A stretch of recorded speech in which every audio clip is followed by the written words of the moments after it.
Hello, everyone. Welcome to our first parent meetup for 2023. We're excited to be able to kick off this year with pulling parents who can come together to talk about different topics that is going to be a support to our families and for the parents to be able to help their children.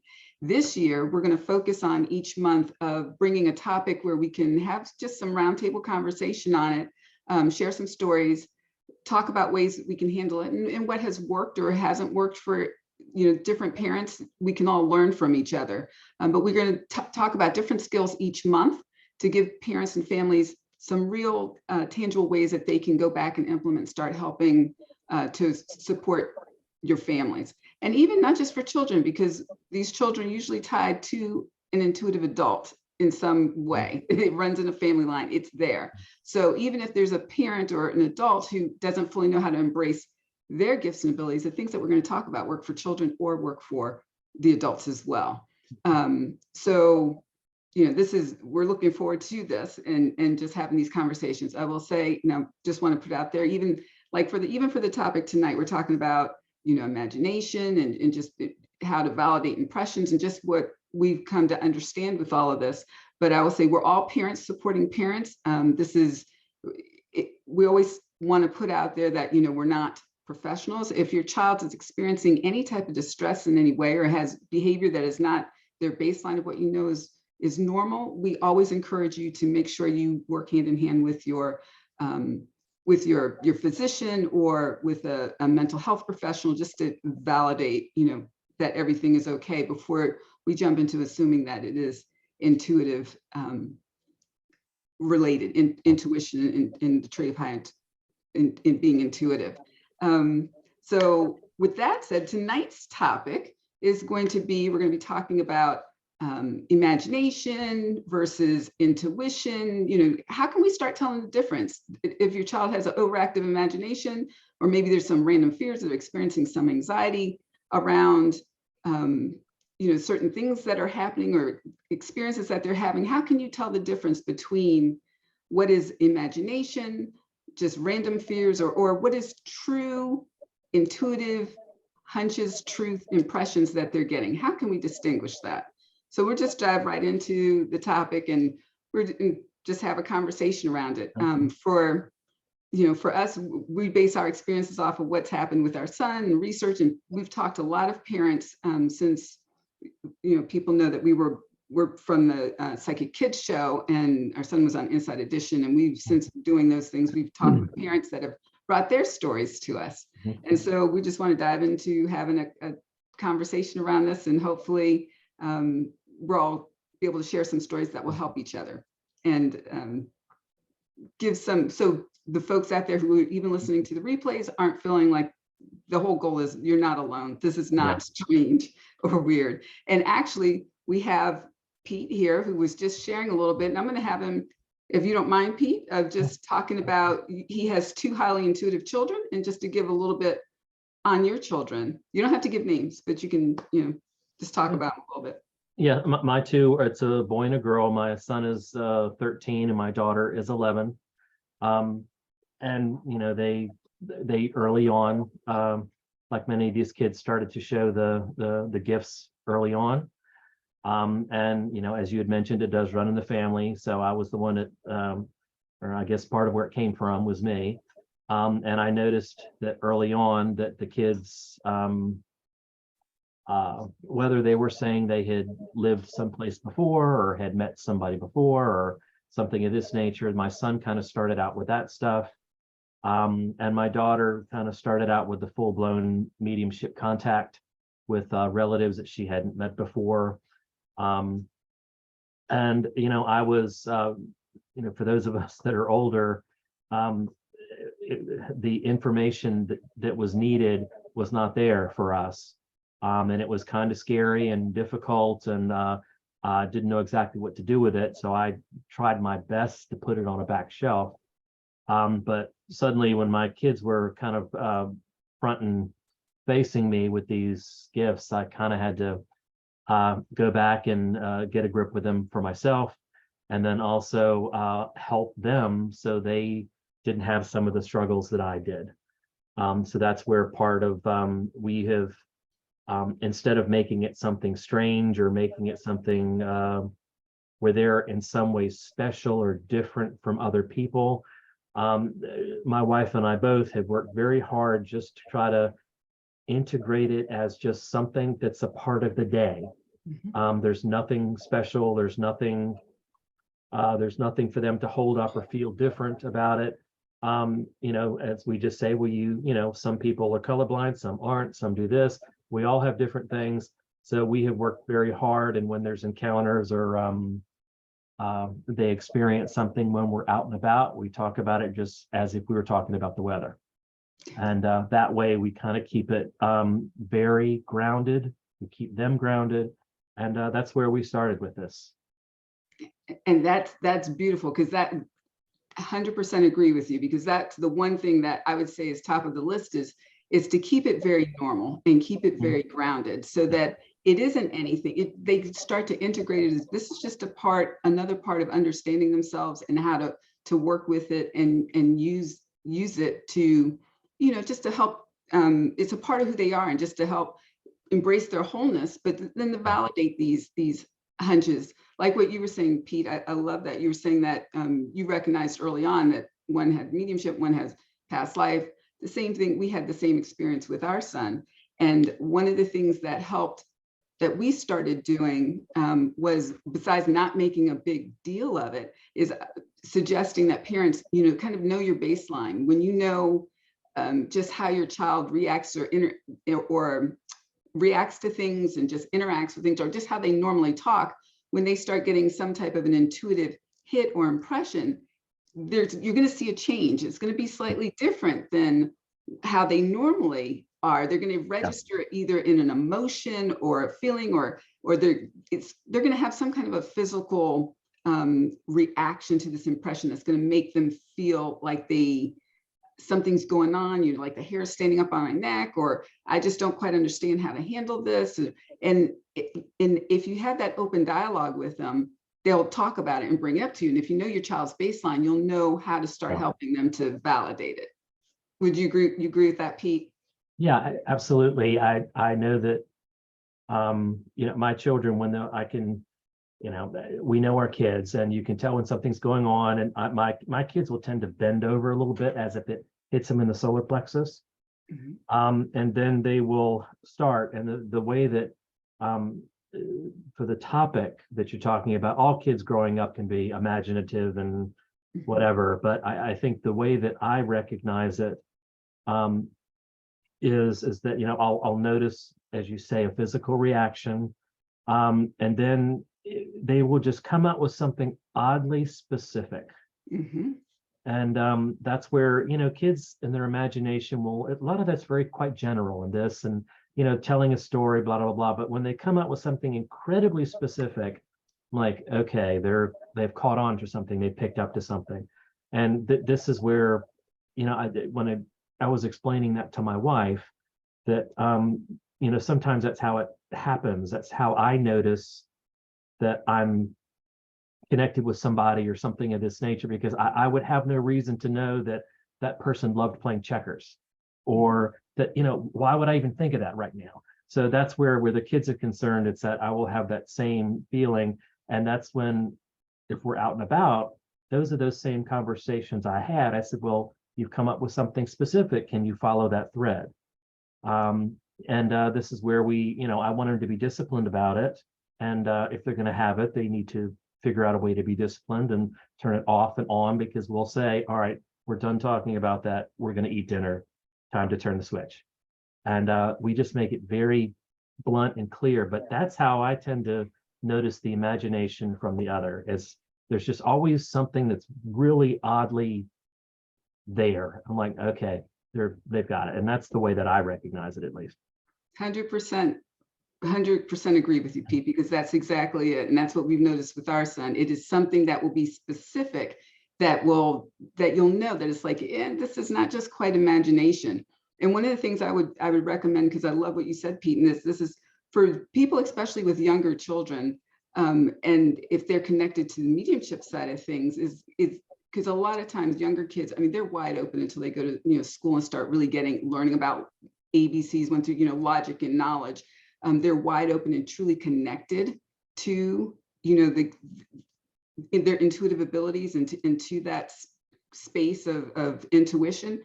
And so they will keep pictures out of like family members or anybody who's departed loved ones, because they may get, when they get these impressions, if they refer to them, like what Pete said, wearing something, like maybe something they wore, something they did, or a certain way that they looked. And the more you can validate it, that's the real key, specific. And like you said, Pete, following the thread, it's the validation. And when we're able to teach our kids how to validate it and have a means for them to do that, then they start trusting. They start trusting that what they're getting is one, is not going to be discounted, which once we start discounting it, you're teaching them not to trust themselves, not to trust their gut instincts and knowing that they are right. And then they get disconnected. But we're teaching them how to validate. That's a big key, validating it, and how to trust what they're getting and these intuitive truths that are coming, because they're coming to help guide them and lead us along. So like Pete said, I'm the one that's the intuitive for our family. My husband's the energy, the healer side of things. So our son's got a combination of both, but it's that is a key thing, is like how they register it. And I'll give you an example. Like for our son, one of the things that I can think of like two items, like one specifically, our son, listen to what they say, because it really alerts you to how they're feeling things and moving through the world.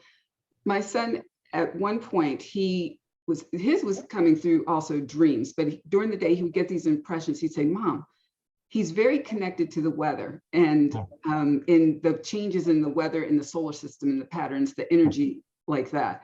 And he actually was telling me, he's like, I feel like there's a tornado that's going to happen somewhere. He's very connected into like tornadoes and floods. And so I said, okay, you feel like there's a tornado? I was like, let's check it out. So we went, and I was like, went over and we started Googling tornadoes, because he kept saying, well, I don't know, there's a tornado that's coming. There's a tornado or something.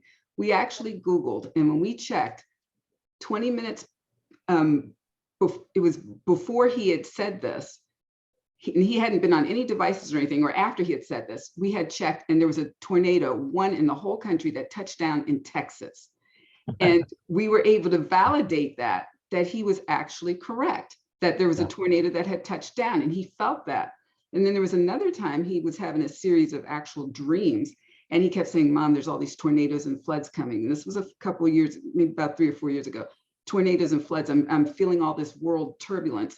And then within like the next week, it started showing on the news that there was a roll of tornadoes and floods that were going across the country because of it was spring and the weather change. And I was like, we were validating, and he was starting to feel more confident. But that's helpful, because then he started seeing, oh, okay, it's not just one, I'm not making it up. And then two, it is, he can actually feel more confident in knowing that these impressions he's getting are real. Yeah.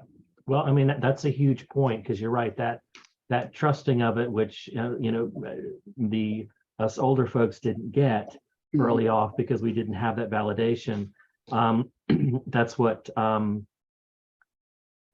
are many ways to help with our children and their self-esteem, but these skills, helping to validate these skills, I've discovered had really, because so many, my daughter in particular, felt so open and raw sometimes, that giving her this validation, it bolstered her. It gave her a sense of strength and power and understanding that that she had a little struggle with, because she couldn't watch movies without constantly covering her ears. There was a lot of stuff that would go on, and but as we work to just find situations where we validate, it works. And we were at a restaurant eating the other night.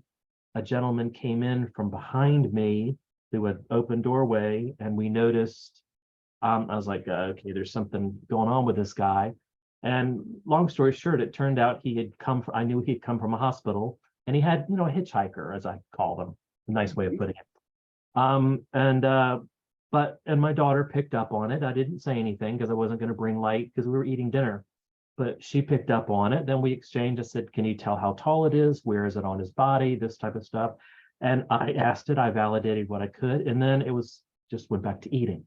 So this was where it's, that was incredibly good. She got some articles of clothing. She got this, and it does them so much good.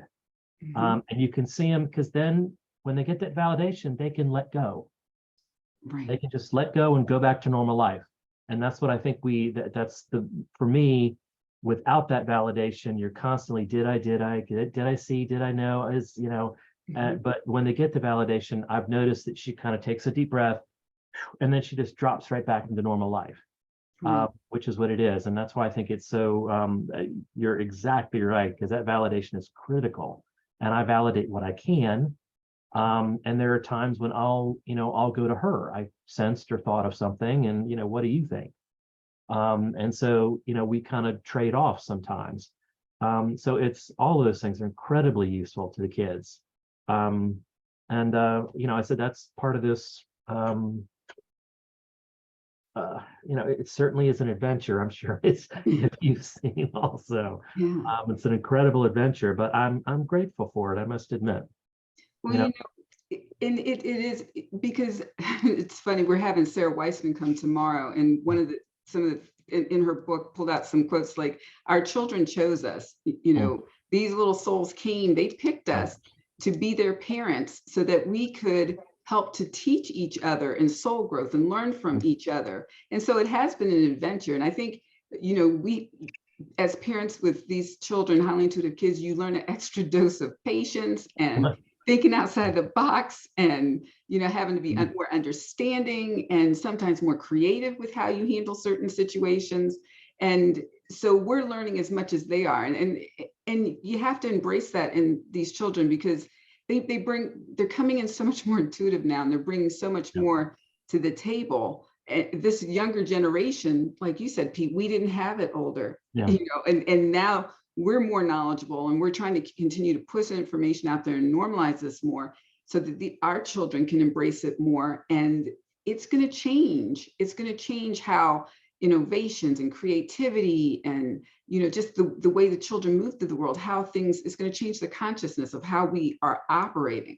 And so it is really important that we embrace these kids differently and help to validate what they're doing. And actually, I'm going to offer a suggestion. I'm going to share two other items with our son. But one of the things that I think is very helpful, when I was talking about the tornadoes, and I suggest this for any age, you can, from young, small kids all the way up, get a journal and just start a intuition journal. And just like when they have these hunches, write them down. And it's kind of neat to see over time, and you validate, mark when you're validating them, and then they can start seeing. And you can even do it for yourself if you're an adult who didn't have this opportunity or trying to reconnect with your abilities.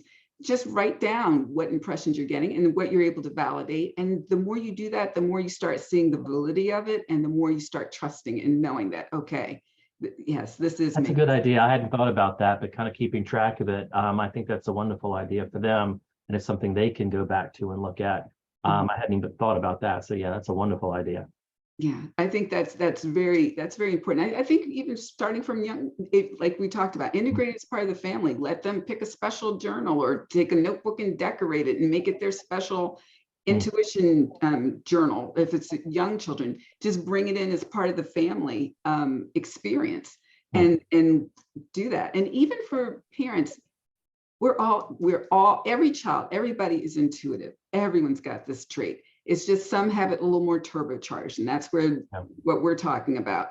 So you can even do this for yourselves, and you will start to find that you will start learning to validate and trust your own intuition, your own instincts, and trusting more. And the more you trust, it's like a muscle, you start building it up more. You start, and you'll be able to use it to your advantage more.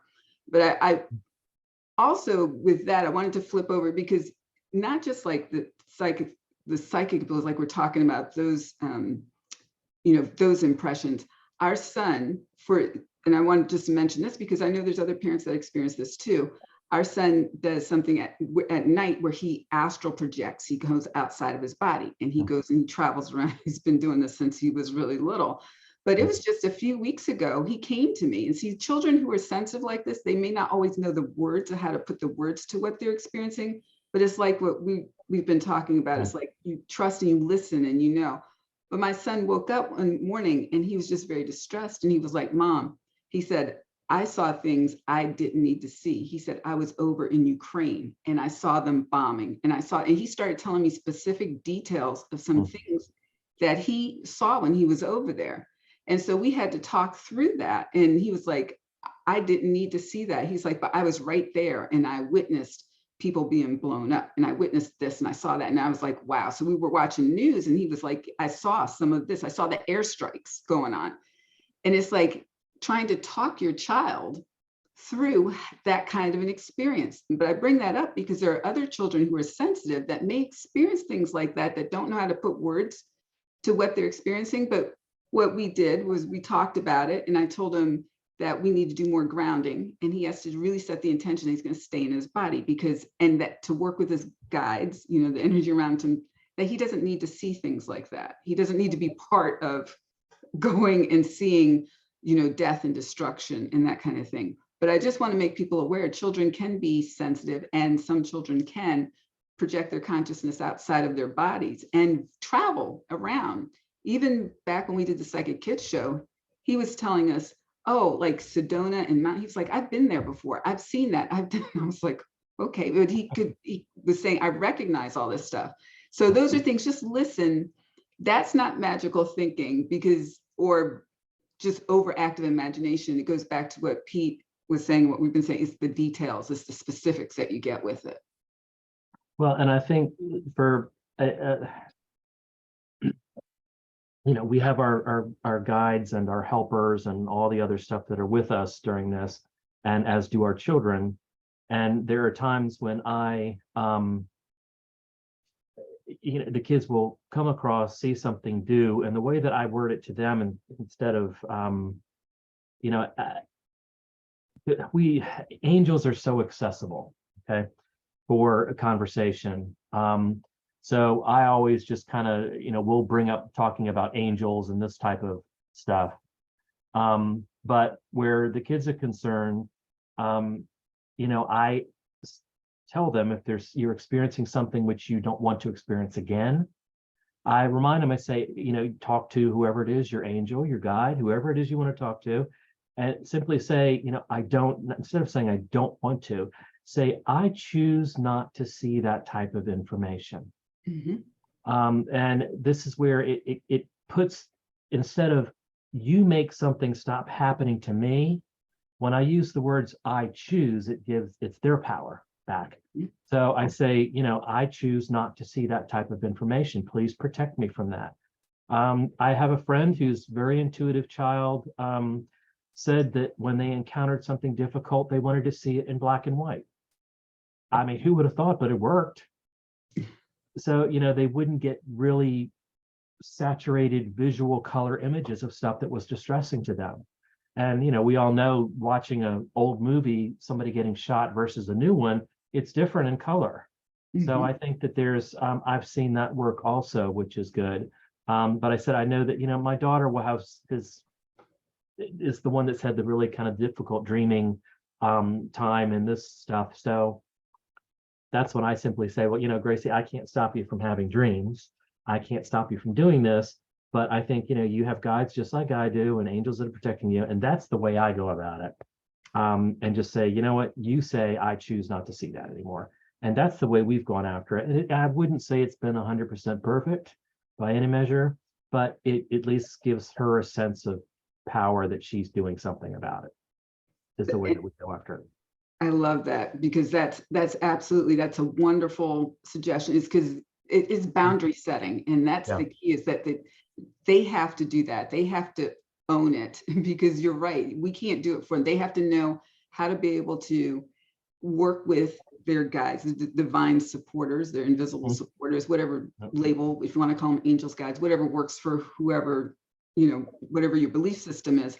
But we have these invisible supporters that you just set the boundaries and tell them, I just what Pete said, I don't want to see death, destruction, or anything I can't do anything about. If I can't prevent it or it can't be of Right. help to it, I don't need to see it, Yeah. because they will come and they will try to get your attention and show you things, not, but you don't need, and they have to take control and set the boundaries, just like you're talking to a person right in front of you. And the spirit will have to acknowledge that. They will have to honor that, because we always have control. It's never that we're not in control, and children need to understand that. And so one of the things Pat Longo is going to be coming next month in February, in a few weeks. And for those who don't know, Pat Longo, she's wonderful. She's a friend of ours, because we met her with our son. She was helping us with our son even after the Psychic Kids show, but she's the woman who's the mentor to the Long Island Medium. And she's going to be coming and talking about her book, The Gifts Beneath Your Anxiety. But she has a wonderful method that I always recommend, how she talks about surround, ground, and shield. And it's what she uses, how you envision yourself bubbled in a white light of God's divine love and protection, how you ground yourself, where you envision having cords coming out of your feet and your tailbone and grounding you down into the center of the earth. And then a shield which covers up your solar plexus, from your neck all the way down to your waistline. And that setting those parameters helps to protect a child's energy, but also hanging out like a closed sign at night, or just them visualizing that, a candle, you blow out the candle, you cannot come to me at this time, and set specific times between 8 at night and 8 in the morning. I'm not to be disturbed, and be that firm with your boundaries, and they will have to acknowledge that. Yeah, there's just personally, I know that the mediumship stuff you can kind of turn off and on, but the psychic energy, you can't. That's always there, at least where I'm concerned. So I had to set a boundary, believe it or not, to have them leave me alone in the car. Because I just, I would get blindsided by something, because I'm, resting in, going into alpha, going my merry way. And then suddenly I would get that, and I was like, this just can't happen. I'm going to end up killing myself. So I said, you cannot physically come near me when I'm moving. Let's just put it that way. So I worked it that way, and that kind of worked for me. I don't get bothered at night anymore. I used to, but I don't anymore. But the psychic energy, the walking into a restaurant and knowing if somebody's been angry at that seat before, or those types of things, I learned, I can't turn that off. My interpretation and processing of the environmental energy, probably much like your son, I'm not sure how I turn that off. It's there. And I know that I'm always going to be interpreting my environment. Always. I can't seem to turn that off. I can keep the spirits and the other things away, but I can't turn my perception of the psychic energies off. So that's where I am, so I had to kind of make peace with that, as did my family, that I may have to move 3 times when we go into a restaurant, because I'm not happy with what the last person left at that booth or the table or this. And I just don't want to have to clear it or do anything else. So I'll say, let's just go over here. I'm pretty sure that table's clean. So, my kids and my wife are used to it. And, my daughter will, at the same time, she's like, this, somebody who's really sad here. I said, well, let's move. You don't have to sit there in it. So, but I said that the mediumship stuff I find I can flip on and off. Okay. But my dealing with the environmental energies and the psychic side of the spectrum, I can't turn off. Yeah. And that can be hard. And I think that's sometimes that's the protection, like I was just mentioning, like with envisioning yourself in a bubble and stating the intent that the energies around that you're only going to have to you, that your energy and everything else is outside of that bubble. So so it's that visualization to help bring that bubble of protection around you, to shield out what you don't want near you, and setting that intention and keeping only your energy toward you. So, that's one way of trying it. And I think that's a good idea. It's a good lesson for me, frankly. Because I said, I know I have trouble kind of setting that myself. And it can be irritating, particularly when I've bought a seat at a concert or I've done something like that. It can be a little difficult. So, because I feel like I'm wallowing in somebody else's stew, so it doesn't, that's part of the process. But, that's a good lesson for me. Yeah. And what you're bringing up is a good point, because, and that's why I love having these conversations, because even for adults and for when you have children that can feel the same thing, like for our son, my husband can tell you how we would take him to events and he would feel so overwhelmed. We were constantly having to leave early or Yeah. like, John, you can talk about the hot air balloon event we went to. Oh yeah, yeah. There was a place at the golf course nearby here where there would be a hot air balloon event, and so there's like 4 or 5 different hot air balloons, and there's literally like thousands of people there, and we would go like the first couple years, and he would just lose it. I mean, it was Oh, just the amount of people that were there. He just was pulling away. He just had to get away, and I noticed that he would have to be on the periphery yeah. of the crowd. He had to be on the edges, and we would be by a water, throwing some rocks in the water, and he was okay then. But when we went by those crowds, and he just with some organized activities, he just really couldn't focus, really couldn't participate, and didn't, or just wasn't really grounded at all. He was just really kind of all over the place. And this is before, we really knew what was going on. And, I'm the father. I'm like, well, behave yourself, make Yeah. sure you're doing it right. And, Yeah. after a while, we understood that, okay, we understand that there's a lot of energy here. He's picking up a lot of that. He's able to, he's taking in a lot of that, the energy of the crowd, and that we have to sometimes be on the periphery or not go at all, and that's Oh, just, sometimes. But Pete, I wanted to say to you, I really, I like the way you incorporate that, into your family with your kids' energy and all, how you say it's just like the weather, or it's kind of like a part of life, and that this is part of life, and that we don't, make it anything more than what it really is. It's just it's a part of life, and I think well, that's great. yeah, and to me, that's just, I would never want them to feel so unique and isolate them. I wouldn't want them to feel so special that they feel they're above somebody else. I would never want these things. And so this is where I always felt that if I make it so normalized, they'll be fine with it. And it's the same thing. We plan events.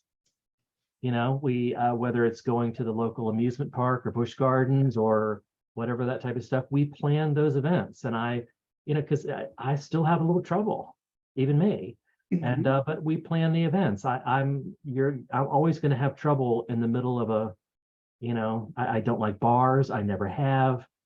These types of things. And this is where we've worked out our little strange ways of how to do it. We'll dive in and come back out, dive in and come out. Yeah. And that's where these things, we figured out these little ploys, but it works and it normalizes it.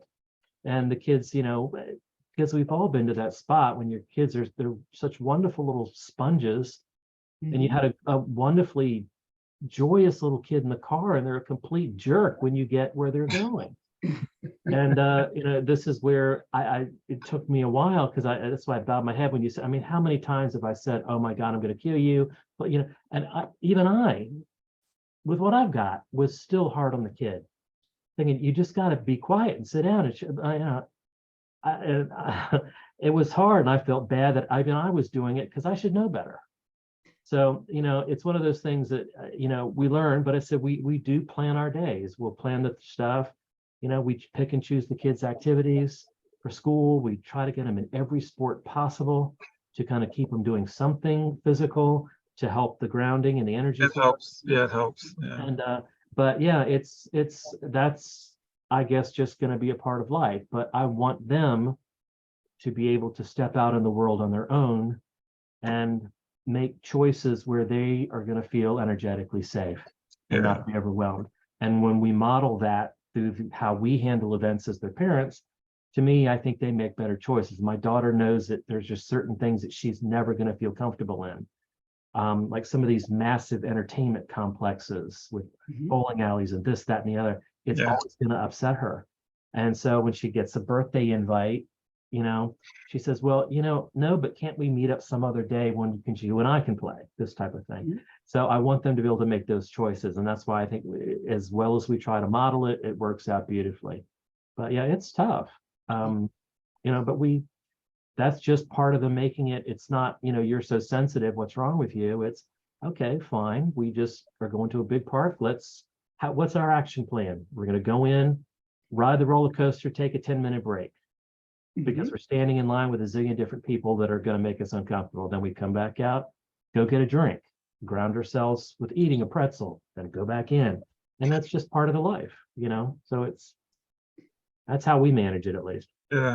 Well, Yeah. see, I love that, Pete, because that's absolutely, that's the way to do it. And you have to work around it with your child. Because I'm just like what you're saying, because I'm the same way, like large crowds and in big group. I've never coming up through the years, I never liked being in large crowds and would always want to be on the periphery. Same thing. And we didn't know, just what you said, Pete. That's how we ended up on the Psychic Kids show. We didn't know what this looked like in a child. And in the beginning, we were like, well, Ethan, why can't you, how come you can't? And then after a while, I was like, there's something different going on. And we had to learn to adjust and learn to embrace that. One of the things I think is great, like what you said, and we need to let parents know is it's okay. You have to do what's right for you and your child. And like what you said, Pete, like and we do the same we plan for a little bit. Like Ethan, birthday parties were always hard for him. Yeah. And so he will, even if he goes now and he will be on the peripheral still. He's gotten better. He knows how to ground himself better now than what we did when he was younger. But you have to do what works for your family and your child, and you can't worry about what anybody else is thinking or says or whatever. It's make the best experience that your family and your child can have, and it's okay. It's not like they're missing out on things. Their experience is just different. They're just going to have a different experience of it. And so you have to just work to what they can manage and make it the best for them. And like what you said, and just empower them to be able, just what you said, Pete, I love that, when they go out into the world, to be able to make those decisions and know, okay, if everybody else is doing it, it's fine. I can't do it. And it's nothing wrong with that. I'm going to do what works for me and makes me feel comfortable and feel good. And that's fine. Yeah. Yeah. And I think I used to feel weird about asking if other parents sometimes to say, can you maybe take this into under advisement a little bit, because sometimes she gets a little overwhelmed in crowds, and I'd feel a little weird, but I don't care anymore. I guess that's part of age and everything else.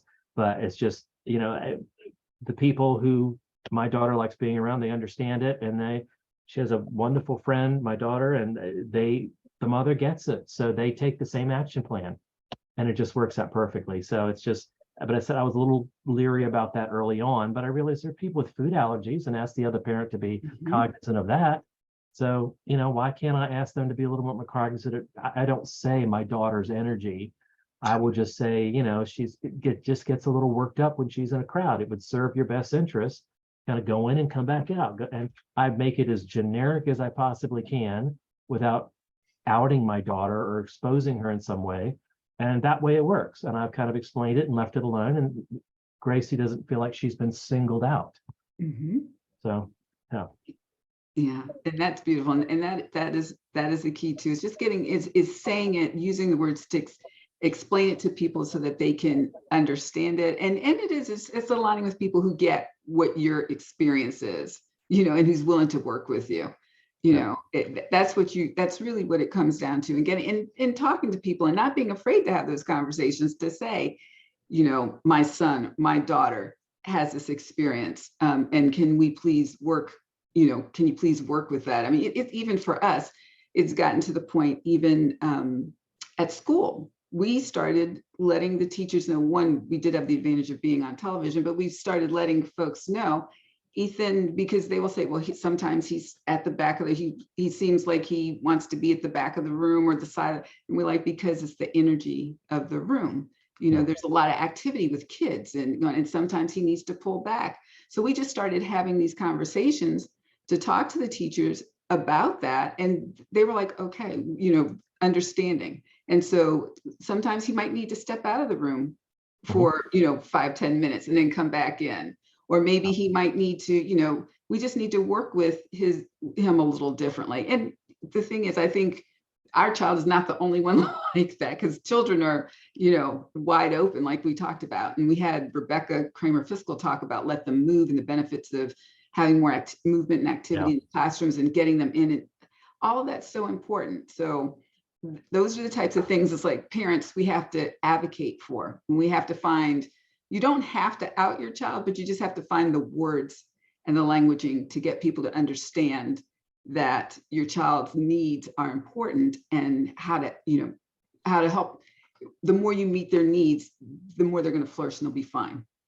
Yeah, and I think that's knowing your audience for that type of stuff. We had a few issues with at the church, because people had some issues with what they felt were psychic and other stuff. And so, we had to be careful with, once again, just kind of knowing your audience. And that was when I learned that, we have to think of what is the most generic way to explain what it is we're trying to achieve. And whether somebody else understands it or not, I really don't care at this point. I think it's just, I'm trying to do what's best for them. And so that's why I said we've kind of come with those, between camp counselors and this and all the stuff that our children experience, those very generic terms, that there doesn't have to be some long-winded explanation. And I think that's why it begins to work, and the kids appreciate it, because they're not meant to feel different or singled out, and it works. So we have some really generic terms. So I think, ultimately it's better for them, and they can just, when they don't feel that, like the teacher knows something about them or whatever. But, how has your son, because you said you have one teacher that knows, but is there, we've had a couple of situations where, there has been a notice of, she would know the teacher's going to be sick or something of this nature. And, that was another lesson we had to, because I said, well, she would feel bad that she wouldn't pass on that information. So, we tried to figure out a way that, I didn't know what else to tell her, from the standpoint that I said, well, what if you said, just turned it around to the 5 senses and say, look, it looks like you might not be feeling well. I'm sorry about that. And leave it like that. And then the teacher would kind of come back and say something, oh my gosh, you're right, I've been feeling off today, or whatever that was. And then she ends up being sick the next day. But that was another way that I don't know how else to deal with it, unless you guys have a wonderful idea. But there's all types of perceptions at school that occur. Oh, definitely. Because so we're just trying to do something generic with it without, who wants a long explanation? The kids sometimes don't want it. Well, and I'm glad you brought that up, because we have had experience at school. And for us, we've had to make sure that Ethan is in the right environment. We've had to change the school sometimes, because then that's one of the things, you've got to make sure it's a good fit. And if you're in an environment where they can't understand or work with your child's sensitivities, don't be afraid to make a change if that's needed. And we've had to do that. But Ethan did have give you a story. He did have a teacher who, after being on the show, she didn't want others to know, but she let us know that she also had these abilities. So there are teachers out there who have this. We've had 2 at a school that had these abilities. But it's funny, because it was in this particular teacher's class. Ethan came home one day and he's like, Mom, because they were saying like, he can't, sometimes he's not paying attention in class, but it's the energy of the classroom. And he said to me, he's like, Mom, I was sitting in class and this man, he's like, he didn't know he was dead, but he came in, he was trying to teach the class. He was a teacher and he was talking to everybody and they couldn't understand. He didn't understand why they weren't responding to him. And so he got upset. And I was like, so you're seeing all this in class? He's like, yeah, he went up right by my teacher and was trying to teach the class, but he didn't know he was passed away. And I was like, see, this is, how do you explain to a teacher? It's not, sometimes a child isn't paying attention because they're feeling different energies in the classroom. Maybe they're seeing One day he told us grandpa was at school with him, and I was like, you have to tell them boundaries. They are not allowed to bother Yeah. you at school. It goes back to setting boundaries. Do not follow me to school. Do Yeah. not bother me at school. No. But it's like, these are experiences that these children are having, just like picking up that your daughter picking up about the teacher being.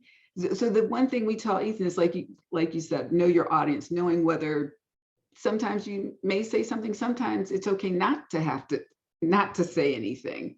Don't feel like you have to deliver everything that you get. You have to kind of know your audience and when it's appropriate and when it's not. Yeah.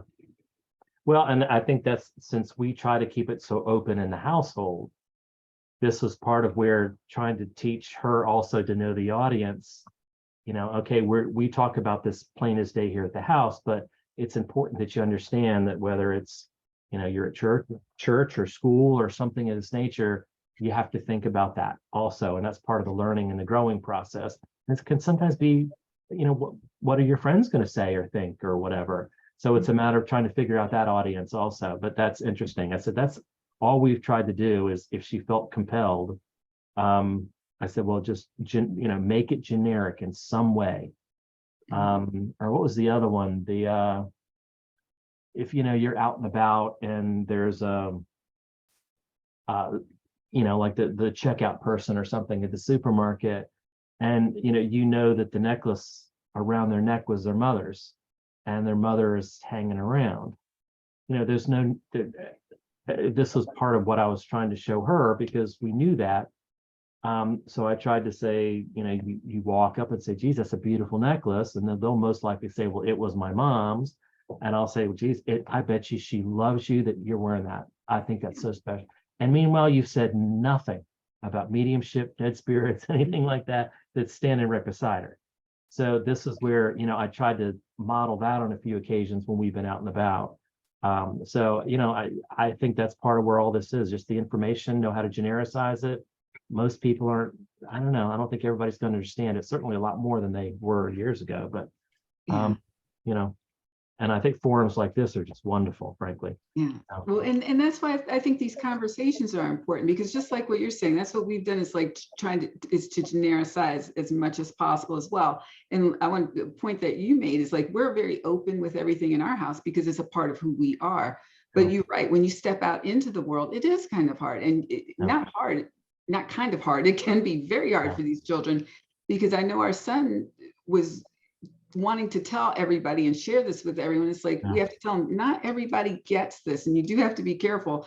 One day he was 8 years old, he came home, because for a little period of time, and that was when we had to change schools, our son was bullied at school, but he came home one day and he's like, Mom, I was trying to tell the kids that we're multi-dimensional beings and that we could do it. And he was going on. I was like, sweetie, you can't say that to people. I was like, you can come home and you can talk to us, but you can't tell other kids. They don't understand that. They just think you're weird. And that's not what it is. It's just, it's a different concept. So sometimes adults can't even understand some of the high level of what you're talking about. So it's constantly talking with them and giving them the languaging and no, but it is hard for them when if they have a means of being able to be open about it at home.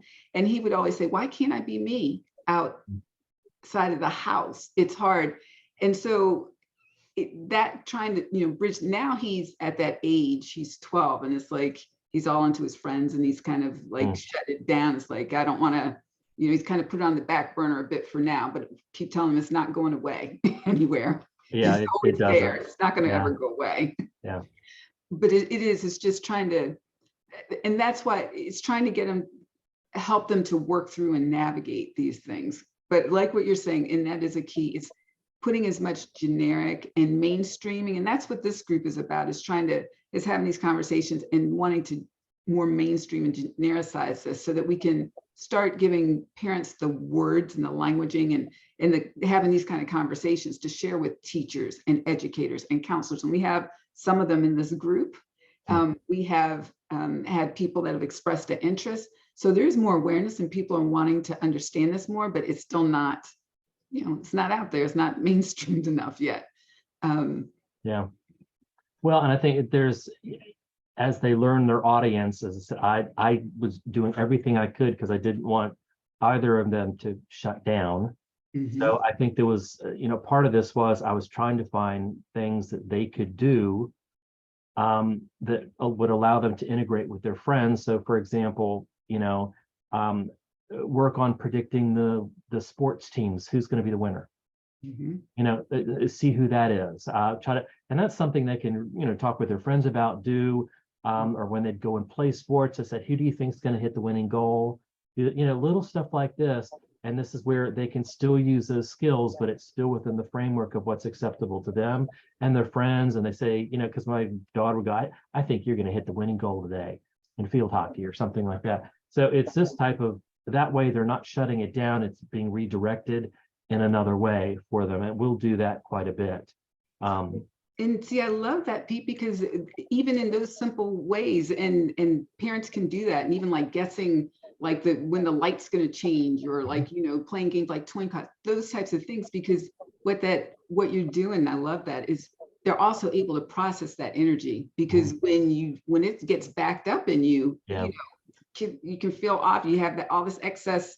You're not processing that intuitive information and letting it flow. So it affects you in different ways. It can always pop out as just kids being overly energetic or experiencing physical symptoms because they're not letting that energy flow through them. And that's a great way, those little things like that, where they can actually process it. And then once again, it goes back to getting validation too. They predict who's going to win the game. Because so many of these kids, unfortunately, the ones that I've witnessed, the unprocessed energy, sometimes it depresses them. And that's what's always scary to me. And I think this is where I was like, well, I at least want to keep the energy flowing, whatever it is. So that's where, as I said, we love to predict sports matchups, who's going to win. And there's not really a huge knowledge about sports either in the house. I love watching football and that type of stuff, but we're relying on just reading the energies, not, having read the point spread or listened to ESPN. So it's one of these things that we kind of do it that way, but that's just another way that we've helped keep the energy going. But meanwhile, they feel still comfortable with their friends. Wow, I love that, Pete. That's great. That is great, because in depression and anxiety, these kids can tend to have anxiety because they're not processing that energy. So, wow, but wonderful, wonderful tips with the sports. That's a great idea. And one aspect that you said, Pete, it's also important too, is that Ethan runs cross country and track. And we keep him involved in physical activity. And like you said, you probably noticed the big difference when you keep your kids involved in some type of physical activity that allows them to stay grounded and kind of process the physical energy too. And so things don't get stagnant. They keep physically active. And that's really an important part of this as well. Well, it's a huge part, because I can tell you, when you look in some of the psychic, I mean, I'm at Virginia Beach, which is Edgar Cayce territory. This is where I was born and raised. And there's a lot of people that pass through the area, and so many of these people have autoimmune issues. They have all types of issues. And that's why I think if they just taught along with it, you need to have some type of physical grounded component to your psychic skills in some way. And I think, the running is great because that's meditative. There's a lot there that is so wonderful to that. And I said, this is why we do our best to keep them moving. I think if there's anything that's important to really help them, it is that physical absolutely. There's nothing worse than having them sit and just marinate in this stuff. It's not good.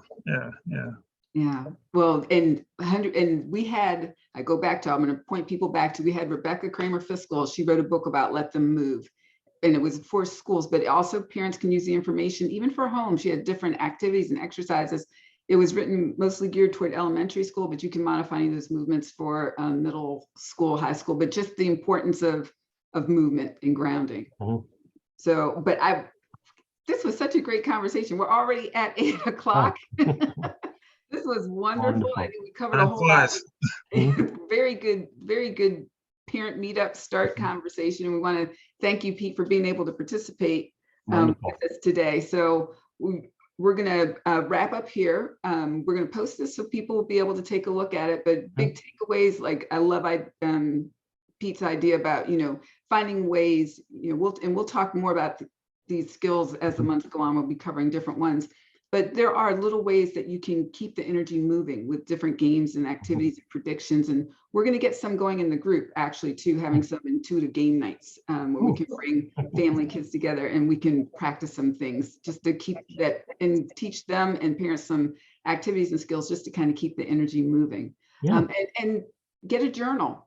That's a big takeaway. That's a good idea. I like that one. I'm going to do that and start it for the kids and keep it going. And I think they would love have something to look back on and be reminded of. I think it's a great idea. Yeah, and even for adults too, do it for yourself, because you'll be surprised on how much accuracy and how much you are, whether you're highly intuitive or everyone's intuitive. So just you exercise that muscle. So I think it is great, because to look back at your 12-year, 10-year, 5-year-old self when you're in your 20s and 30s, you start seeing, oh, wow. And it just validates that I can trust myself. I can trust myself. I can trust myself. Because when you shut down, you're just disconnected from who you are and the wholeness of yourself. But I want to thank you, everyone. This was a great kickoff. We'll be back together again next month for another topic and to do another parent meetup. And so I say thank you, and we'll wrap up the first one, our January one. This was really great. Thank you. Thank you. Adios.